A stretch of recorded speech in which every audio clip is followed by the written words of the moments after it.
Olá, meus queridos, sejam bem-vindos a mais uma aula de artes. Eu sou a professora Gabriela e vou estar acompanhando vocês na nossa viagem pelas artes de hoje. Vamos ver qual é o conteúdo da nossa aula?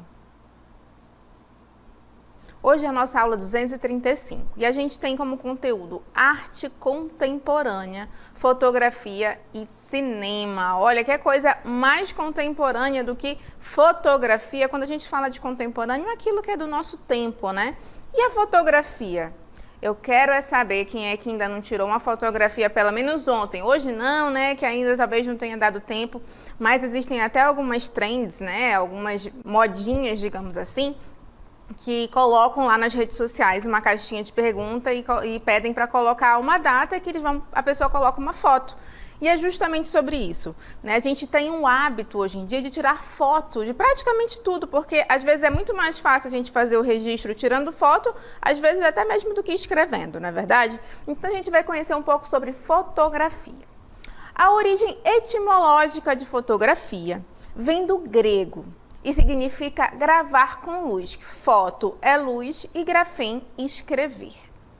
As primeiras experiências fotográficas de químicos e alquimistas datam de cerca de 350 anos antes de Cristo. Todavia, foi em meados do século X que o árabe Al-Hakim de Bassorra percebeu a natureza das imagens que se projetavam no interior de sua tenda, transpassada pela luz solar. Então a gente percebe que a história da fotografia, né, ela acompanha a história da humanidade. Lógico, a gente não está falando da fotografia que nós temos hoje, que é fácil a gente pegar um celular e já tirar foto, né? A gente costuma falar que hoje em dia a privacidade ela está muito limitada, não é verdade? Porque às vezes a gente tira fotos e a gente nem percebe. Na verdade, então a gente tem que ter muito cuidado com a exposição de outras pessoas, as quais não autorizaram o seu uso de imagem, tá bom? É muito comum a gente ver pessoas tirando fotos aleatórias, né? E a fotografia, a imagem, a divulgação, o compartilhamento dessas imagens também é um assunto delicado. Por exemplo, se acontece algum acidente de trânsito, digamos assim, é comum as pessoas pararem para tirar foto, para filmar, mas e a pessoa que se machucou, né? Então, às vezes as pessoas priorizam, né, a questão de estar fazendo registros, de estar compartilhando nas redes sociais, em vez de ajudar o próximo. Então, até então, a câmera escura ela havia sido descoberta, mas não oficialmente relatada e explicada. Aquela câmera lá que o árabe percebeu, né, que fazia uma relação com a incidência da luz e o que era refletido dentro da tenda. Tal fato aconteceu apenas anos mais tarde, em 1558, quando o napolitano Giovanni Battista della Porta voltou a descrever as características da câmara escura. Então, a câmara escura, quando vocês tiverem uma folguinha, dá um Google, coloca aí câmara escura e vocês vão perceber que existem alguns modelos hoje em dia de câmera escura, mas como acontece a projeção da imagem dentro dela, que foi assim que se deu, né, origem à fotografia. A criação de uma câmera é provavelmente a parte mais importante da história da fotografia moderna. Acontece que muitos anos antes da construção da primeira câmera nos moldes semelhantes ao que conhecemos, o seu protótipo inicial já havia sido inventado. Hoje em dia, é comum que muitos de vocês nunca tenham tido contato com uma câmera fotográfica. Porque está mais fácil, a gente consegue utilizando o próprio celular, né?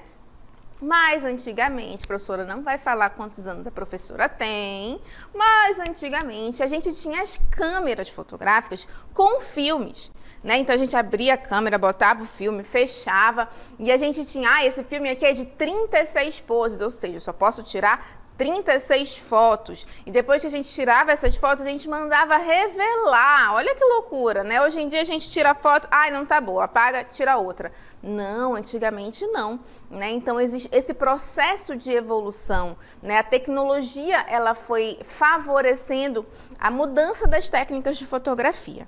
A invenção da fotografia, ela revolucionou a forma de olhar o mundo. Antes dela, para capturar um momento era necessário fazer um desenho ou uma pintura. É muito comum a gente perceber em casos, por exemplo, dos nossos avós, né, dos nossos bisavós, quem ainda tiver, ou até mesmo nas casas dos nossos pais, que eles guardam como recordação, que são pinturas, retratos de família. Por quê? A câmera fotográfica, a invenção da fotografia, né, ela é relativamente recente. Então, para as pessoas capturarem uma imagem, um momento, o que eles faziam? Eles pintavam. Existiam os chamados retratistas, né, que eram artistas que eles pintavam, desenhavam, faziam a representação das pessoas em forma de pintura. Então, era comum a gente chegar na sala da casa, ter lá um quadro com uma pintura, que é como se fosse a representação de uma fotografia. E a gente viu que a gente sabe que a fotografia ela tem várias finalidades. Vamos ver algumas delas. Por exemplo, a gente tem a fotografia jornalística, que é quando registra um momento histórico ou para ilustrar alguma coisa, né? Alguma reportagem. Aí a gente tem, por exemplo, uma fotografia, que é quando uma fotojornalista se arrisca no aeroporto de Cabul durante a turbulenta retirada de civis no Afeganistão este ano, em 2021. E essas fotos elas foram replicadas por diversas fontes de notícias. Olha que interessante, né? É uma fotojornalista, é uma jornalista cuja a sua ação é tirar fotografias. E esses profissionais, eles se arriscam, né, para ter uma boa fotografia jornalística. Então, ela foi lá no meio da confusão, né, na retirada dos civis de Cabul, né, do Afeganistão. Então, estava uma situação muito turbulenta e ela foi lá e fez esse registro fotográfico. Outro tipo de fotografia que nós temos também é a fotografia de moda. Né, o seu alvo são as roupas dos grandes estilistas e as modelos. Aí a gente tem até uma imagem de uma fotografia de moda, que são as fotografias que são utilizadas, né, nos desfiles de moda, né, para ilustrar, né, como foi aquele desfile, como aquela modelo se apresentou. Então a gente tem várias situações que essa fotografia de moda ela pode estar aparecendo. A gente também tem outro tipo de fotografia, que é a fotografia publicitária, né? Que é quando ela está aliada a uma propaganda. Existe esse registro fotográfico, né? Essa fotografia que ela acompanha uma campanha publicitária. Ela tem como objetivo, né, fazer a sua propaganda. Então, esses são apenas alguns, né, dos modelos de fotografia que nós temos, né, dos tipos de fotografia que nós temos. A gente sabe que a fotografia, como a gente vem conversando desde o início da aula, ela é uma realidade hoje em dia, né, é muito fácil, é prático a gente fazer esse registro fotográfico. Agora mesmo, por exemplo, vocês estão assistindo a aula, vocês podem pegar o celular e tirar uma fotografia dessa aula. Né? Se vocês fizerem algum registro fotográfico, coloquem nas redes sociais do Aula em Casa para a gente ver que vocês estão aí, né, compenetrados assistindo a nossa aula de artes. Então, é muito prático. Hoje em dia ficou mais dinâmico, né, as pessoas estarem realizando esses registros fotográficos. A gente vai ver agora um vídeo de um fotógrafo profissional que ele vai dar algumas dicas para a gente tirar as fotos. Olá pessoal, tudo bem? Eu sou Paulo de Lima, sou fotógrafo profissional e eu vim dar algumas dicas aqui para você de fotografia com o celular. O celular não precisa ser um top de linha, pode ser qualquer um. E aí eu te digo a primeira dica. Primeira dica, você tem que limpar a lente do seu celular. Um paninho simples, limpou a lente, você vai garantir nitidez na tua fotografia. Segunda dica, você precisa sempre, se possível, segurar com as duas mãos. Isso garante estabilidade e foto com foco, tá bom? E a terceira dica que é fundamental é a luz. A luz, dependendo da posição dessa luz, ela vai te dar uma boa luz ou uma luz que não vai te favorecer. Procure no celular, vá procurando, porque com o celular você tem essa possibilidade. E para finalizar essas dicas, você pode ativar sempre no teu celular uma coisinha chamada grid ou grade. E isso aí vai te proporcionar, vou trabalhar com a regra dos terços. Aí você procura na internet como trabalhar com a regra dos terços, que você vai só fazer foto show de bola. Valeu?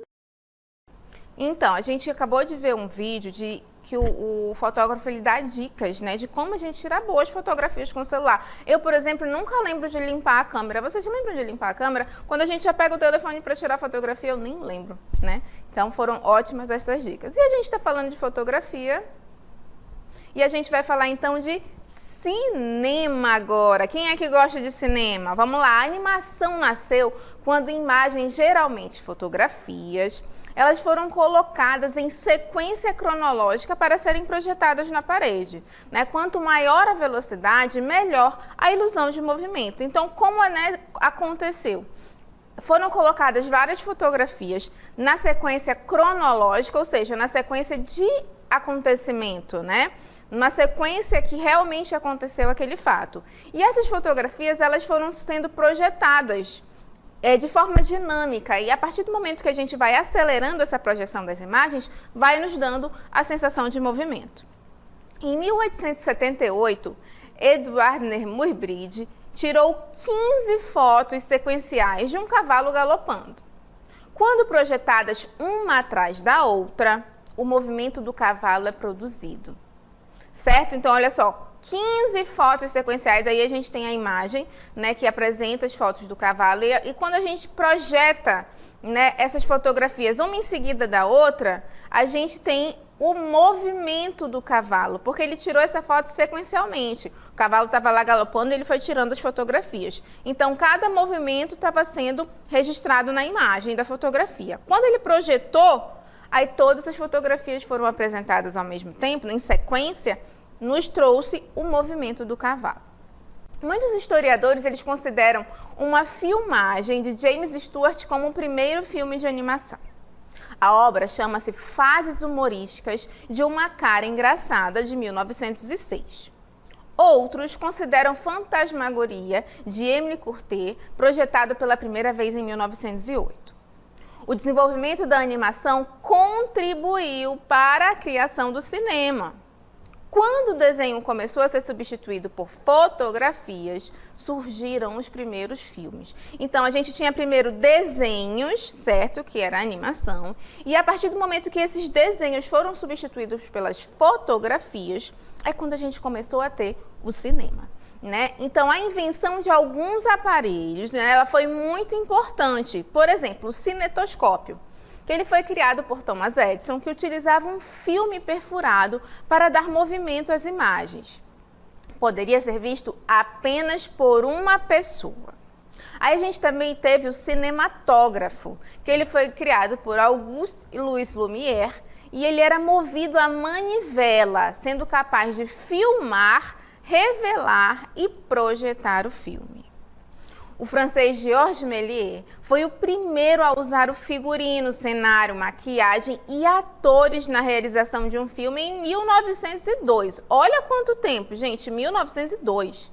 Ele utilizou maquetes e truques ópticos, precursores das atuais efeitos especiais usados no cinema e na TV. Então, a gente tem em 1902, foi o primeiro, né, a usar o figurino, o cenário, a maquiagem, os atores e ter essa estrutura de cinema que nós temos hoje. A gente sabe que todos esses efeitos que foram feitos lá em 1902, né, mais de 100 anos atrás, eles foram sendo aperfeiçoados. E essa dinâmica do cinema, ela está cada vez mais surpreendente, né? A gente tem filmes com realidades que a gente nem imagina, justamente por conta dos efeitos especiais. Por exemplo, a gente tem os stop motion, que a gente vai ver aí duas imagenzinhas do stop motion, que são filmes que são feitos com sequências de posicionamento de objetos. Por exemplo, a gente tem aí na segunda imagem dois bonequinhos.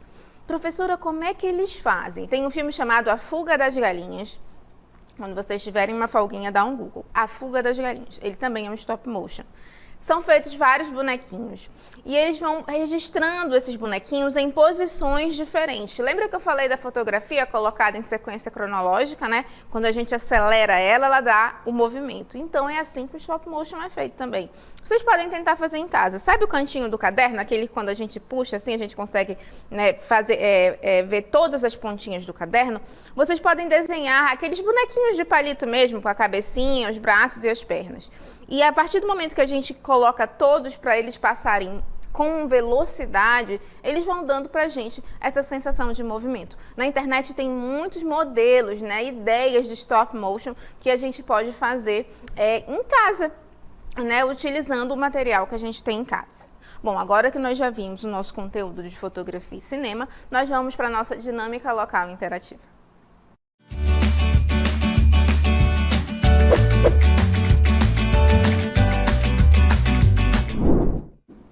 A gente tem aí a primeira questão: como seria um filme sobre a sua vida? Faça um breve roteiro de um filme que conte um acontecimento importante da sua vida. E a gente tem a segunda questão: definir e recordar as funções sociais e diversas formas de linguagem da arte é relatar a nossa própria história. Procure alguma imagem antiga, pode ser uma foto no celular ou alguma imagem que você encontrou aí pela sala. Escreve sobre a história do que aconteceu no momento dessa fotografia. Então vocês vão ter um tempo para realizar essa ideia e daqui a pouco a gente volta para interagir.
vamos agora começar a correção das nossas atividades, né? A gente tinha atividades muito práticas, na verdade, e pessoais também, né? Por exemplo, na nossa primeira questão, vamos lembrar o que era. Como seria um filme sobre a sua vida? Faça um breve roteiro de um filme que conte um acontecimento importante da sua vida. Essa era uma resposta pessoal, né? Cada um ia fazer um roteiro da sua vida, de um acontecimento importante da sua vida, né? Então, vocês deveriam apresentar um breve roteiro com o tema do filme, personagens que deveriam fazer parte da ação, tempo e lugar onde o filme deverá acontecer. Por exemplo, um filme sobre a história da minha vida, um momento marcante da minha vida, por exemplo, seria quando eu me formei, né? Quando eu me graduei, quando eu comecei a trabalhar na área da educação, que foram momentos marcantes da minha vida. Onde foi, né, que aconteceu? Né? Aqui em Manaus, né, quando eu terminei a faculdade, quando eu comecei a lecionar, quando eu comecei a me sentir professora e descobrir que eu realmente nasci para ser professora, né? Eu nasci para trabalhar com a educação. Então, momentos marcantes como esses, ou, por exemplo, o nascimento da minha filha a partir do momento que eu me tornei mãe, né? Seriam temáticas interessantes para um filme. A gente tem muitos filmes, né, hoje em dia, que são filmes biográficos, que são filmes que contam a história de algumas pessoas, algumas personalidades, né? Como a gente tem filmes de situações reais. Por exemplo, a gente tem um filme que é uma representação do que aconteceu no dia 11 de setembro, o atentado das Torres Gêmeas, né, nos Estados Unidos, aquele evento terrorista que aconteceu, que milhares de pessoas morreram. Então, existem filmes que retratam este momento, né? Então, existem gravações, hoje em dia, por exemplo, a gente tem gravações, filmes brasileiros, né, que retratam situações que aconteceram.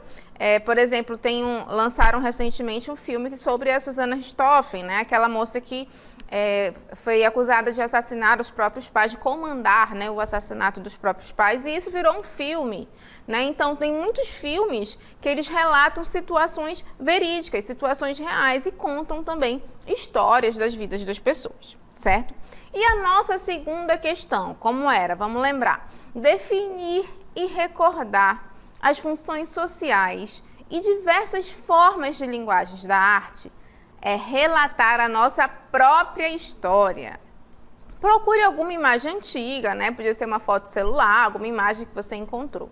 E escreva sobre a história do que aconteceu no momento dessa fotografia.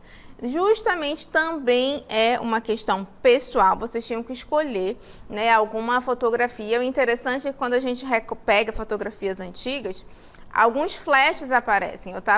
Um dia desse eu estava vendo algumas fotografias na casa da minha mãe e eu vi uma fotografia que estava eu e meu irmão sentados numa roda gigante. E quando eu vi aquela fotografia, eu já me lembrei que naquele dia foi um dia que a gente foi para um parque de diversões no estado de São Paulo, não era nem aqui em Manaus, eu era criança ainda, né? E eu lembrei de alguns flashes daquele dia, né? Então, quando a gente tem as imagens ao nosso redor, a gente permite viajar no tempo. Por exemplo, as fotografias das nossas férias, né, de 4, 5 anos atrás, fotografias de um aniversário que a gente teve que foi muito legal, né, um aniversário que teve, né, um momento que a gente estava ali confraternizando com os nossos amigos, uma fotografia de um evento da escola, de uma peça de teatro, de uma feira de ciências, né, uma fotografia do primeiro dia de aula. Nossa, essa foto aqui foi do primeiro dia de aula, quando eu estava, sei lá, no 8º ano, né? Então, trabalhar com as imagens, elas nos permitem viajar no tempo. Se não for possível ter acesso a uma fotografia pessoal, né, que ela possa contar o que estava acontecendo no momento, vocês deveriam utilizar uma imagem, criar uma história baseada nela. Isso que é o interessante também da fotografia, da imagem, né? Se a gente não sabe a real história daquela imagem, o que aconteceu no momento que aquela imagem estava sendo registrada, a gente pode imaginar, né? Por exemplo, a gente pega uma fotografia de um lugar. Nossa, que lugar será esse? Que lugar poderia ser esse? Né? Será que isso aqui é uma fotografia do Rio Amazonas? Né? Será que isso aqui é uma fotografia do encontro das águas? Né? Então, a gente pode viajar pelas imagens. A fotografia, ela nos dá esse poder, né? Como eu falei para vocês, hoje em dia está muito mais democrático o acesso à fotografia. porque pegou um celular, a gente já consegue, né, fazer um registro fotográfico. Só que o que deixou-se de lado foi fazer a revelação dessas fotografias. É comum a gente ter a fotografia lá, guardada na memória do celular, mas são raríssimas as fotografias que a gente revela, coloca num porta-retrato, coloca num painel, né, no quarto, na sala. Então, são raras as fotografias que a gente tem nessa intenção de estar revelando, de estar guardando esse momento. Porque muitas vezes a gente pega um rolo de câmera do celular, tem mais de 3.000 fotografias. Eu que sou mãe, eu tenho a mesma foto umas 30 vezes, é a mesma posição da criança. Mas a mãe fica lá enlouquecida, né? Tirando um monte de fotos, sai tudo igual. Então é comum a gente ter várias fotos, mas no físico, né? Não ter o contato físico com aquela foto revelada. Então, eu espero que vocês tenham gostado da nossa aula de hoje sobre fotografia e cinema. E fiquem com Deus e até a próxima aula.